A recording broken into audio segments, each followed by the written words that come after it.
Жұмекен Сабырұлы Нәжмеденовтің 90 жылдығына орай өңірде мерекелік іс-шараға дайындық жұмыстары жүргізілуде. Нақтылап айтсақ, 10 қазан күні дәл осы мен тұрған мұнайшы стадионында мерекелік іс-шара өтеді. Кеш барысында Қазақстан Республикасының мемлекеттік туы мен Жұмекен Нәжмеденовтің бейнесі бейнеленген мозаикалар ұсынылып, эстрада жұлдыздарының қатысуымен гала-концерт өтеді. Ендеше мерекелік іс-шараның қызу дайындығын бірге тамашалайық.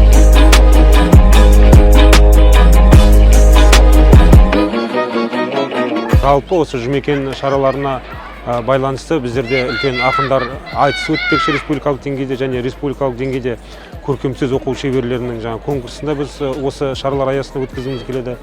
Және біз бұдан тыс үлкен өзі ақынның туған жерінде осы келген қонақтарды апарып, сол жерде арнайы бағдарламалар ұйымдастырғымыз келеді, яғни Құрманғазы ауданына орай.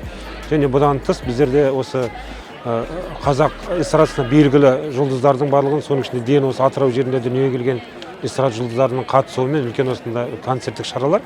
Және бұдан тыс біз үлкен Жұмекеннің суретінен құрастырылған мозаикасын және осы мозаиканың айналасын біз Жұмекеннің бейнесін және Қазақстан Республикасының гимнін көрсеткіміз келеді.